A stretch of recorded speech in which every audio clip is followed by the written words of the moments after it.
আগে তো mob violence ছিল না, এখনো চলো মুখকে ঘেরাও করি, চলো ফ্যাসিবাদের দোসর। এই যে বিষয়গুলো থেকে আমাদেরকে বেরিয়ে আসতেই হবে।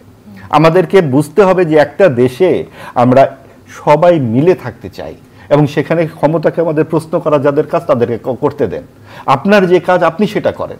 এবং সেই জায়গাতে আপনি ধরেন যে আজকে যে আওয়ামী লীগকে নিষিদ্ধ করবার এত কথা হয়েছে, এই এতগুলো মানুষ সবাই গণহত্যাকারী নাকি? আপনি যাকে এক নেত্রী দেখলাম সেদিন বলছেন যে যেখানে আওয়ামী লীগের নেতাকর্মী পাবেন সেখানেই ধরে পেটাবেন, এটার মানে কি? সর্বশেষ যেই ভোট 2008 সালে সেখানেও আওয়ামী লীগ 40% বেশি ভোট পেয়েছে। বিএনপি 2001 সালে সর্বশেষ স্বীকৃত দুটি ভোটে দুটি দলই 40% বেশি ভোট পেয়েছে। তো দেশের প্রধান দুই দলে কিন্তু বিএনপি এবং আওয়ামী লীগ। আওয়ামী লীগকে নিষিদ্ধকরণের কথা বলা হচ্ছে, বেশি বলা হচ্ছে কারণ সকলের ধারণা, যারা বলছে যে আওয়ামী লীগ না থাকলে বোধহয় ভোটগুলো আমরা পাবো, তা হবে না। ভোটগুলো হয়তো বিএনপি একাই পাবে, তখন 90% হয়ে যেতে পারে বা আরো বেশি হতে পারে, কি হবে আমরা জানি না। সবচেয়ে বেশি যেটা জানি সেটা হচ্ছে কোনো দিকে পাল্লা, এক পাল্লা বেশি। আমার একটা হাত যদি এত মোটা হয়, এটা কি স্বাস্থ্য বলবেন না আপনি? আরেকটা হাত চোখটা কিছু নাই, আপনাকে ব্যালেন্স হতে হবে। তো আমার একটা পা এত মোটা, আরেকটা পা যদি কিছুই নাই, আমি তো হাঁটতে পারবো না। এই ব্যালেন্সটা, এই সমন্বয়টা, চেক অ্যান্ড ব্যালেন্স দরকার আমাদের সমাজে, এবং সেটার দায়িত্ব হচ্ছে সংবাদপত্রের অনেক বেশি। সংবাদপত্রই সেখানে কথা বলবে। রাষ্ট্রের চতুর্থ স্তম্ভ কি এখনো সংবাদপত্র? অবশ্যই এখনো সংবাদপত্র, কারণ শেষ পর্যন্ত কিন্তু আপনি 5ই আগস্টের দিকে তাকান, তার আগে যে কয়েকটি সংবাদপত্র গুরুত্বপূর্ণ ভূমিকা পালন করেছে, তারা কিন্তু এই রক্তচক্ষু উপেক্ষা করেই পালন করেছে।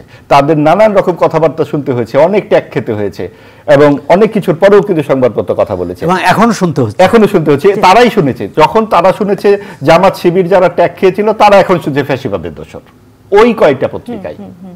এবং আপনি দেখেন যে বিভিন্ন জায়গায় এখন পত্রিকার যেভাবে হাত বদল করার কথা বলা হচ্ছে, যেভাবে নেতৃত্বের বদল করা হচ্ছে, এই বিষয়গুলো পেশাদারিত্ব নয়।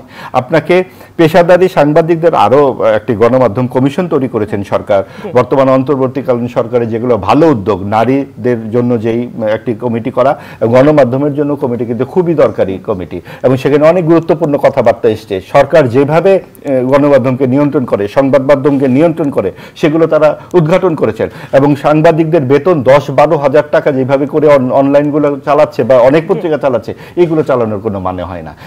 এই টাকা যদি একটা সাংবাদিক পায়, সে দুর্নীতি করবে না তো করবেটা কি?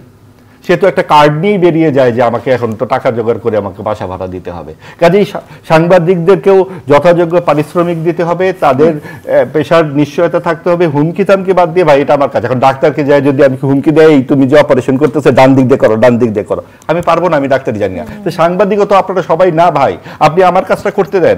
আপনি এইটা পছন্দ না হলেই ফ্যাসিবাদের দোসর, পছন্দ না হলেই জামাত শিবির ট্যাগ দাগা দিচ্ছেন।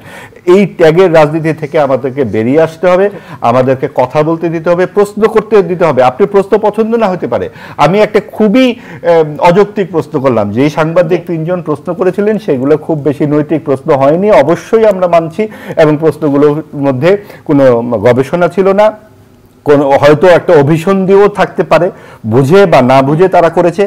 কিন্তু প্রশ্নের উত্তর কি তাদের চাকরি চলে যাওয়া? আপনার প্রশ্ন আমার পছন্দ হচ্ছে না, আমি সেটা উত্তর দিয়েই তো বুঝিয়ে দিতে পারি। আপনার বই আমার পছন্দ হয় না লেখা, আমি আপনাকে দেশ থেকে বের করে দেব, আপনি আরেকটা বই লেখেন, আরো 10টা বই লেখেন। আমরা তো এই মত প্রকাশের স্বাধীনতার জন্যই তো এত কিছু করা, এত আন্দোলন, এত প্রাণ ত্যাগ, এত কিছু।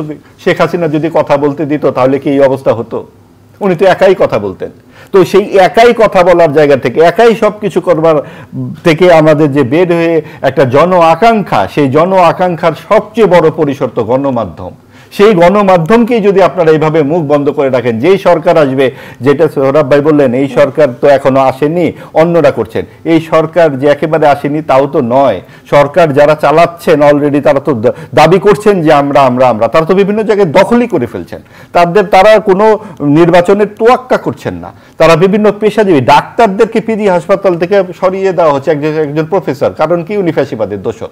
যিনি একটা হার্টের বিশেষজ্ঞ, উনি ফ্যাসিবাদের দোসর হয়ে তাকে চিকিৎসা করতে দেবেন। আবার এরাই যখন ক্ষমতায় ছিল আওয়ামী লীগ, এ হচ্ছে বিএনপি জামাতে, কে ঢাকা শহরে রাখা যাবে না, তাকে বান্দরবন বদলি করে দিতে হবে।